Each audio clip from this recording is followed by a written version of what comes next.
yang anggota itu Pak, sejauh ini hasil penyelidikan yang dilakukan oleh aparat kepolisian seperti apa Pak? Jadi terkait dengan ada anggota yang mengalami luka tikam kurang lebih banyak 9 lubang, yaitu salah satu anggota Polrestabes Palembang. Memang benar rekan-rekan sekalian bahwa memang ada anggota kita yang mengalami luka tusuk. Hal ini adalah terkait dengan adanya selisih paham antara korban dengan tersangka. Kejadiannya adalah kemarin kurang lebih sekitar pukul 03.00 ya, di mana sebelumnya pada pukul 01.30 itu dua tersangka ini sudah berada di rumah korban. Jadi sebenarnya antara korban dengan tersangka ini adalah teman baik. Jadi mereka sudah berkenal. Kemudian sekembali korban melaksanakan tugas dari Polrestabes, sampai di rumah dia membawa nasi bungkus. Nah, ini antara korban dengan tersangka sempat makan dulu mereka karena memang mereka kenal. Nah, di tengah-tengah perbincangan tersebut terjadi persipahaman. Nah, sehingga akhirnya korban ditusuk oleh salah seorang tersangka atas yang berinisial RC ya. Ini orang dari Pangkal Pinang dengan luka tusuk 9 tusukan.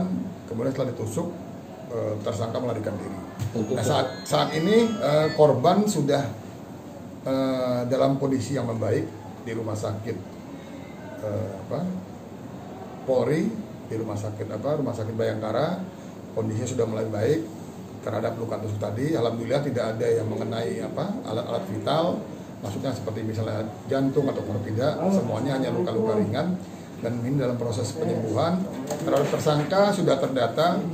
Saat ini masih dilakukan pengejaran oleh tim Polrestabes Palembang di backup oleh tim Jatantras Polda Sumsel dalam rangka pengembangan tersangkanya. Kenapa? Karena datanya sudah ada.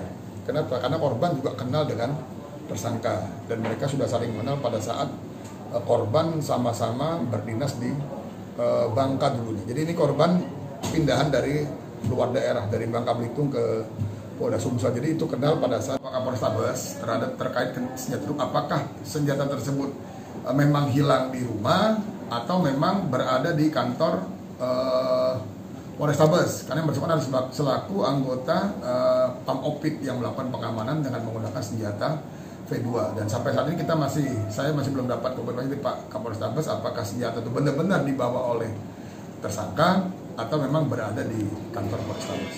Pak, itu selisih pahamnya soal apa Pak?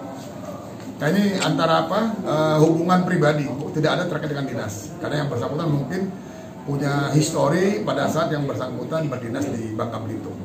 Tidak ada kaitan dengan kedinasan, tidak ada. Jadi tidak ada barang yang hilang juga? Nggak ada. Nggak ada. Nggak ada. Bohong. Jadi bukan perampokan karena dia sama-sama di situ. Dan dia sudah menunggu di rumah itu sebelum korban pulang, dia memang sudah berada di rumah itu. Yang katanya ada senjata yang disita itu? Nggak ada. Sejenis shotgun itu? Nggak ada. Nggak ada. Belum ada.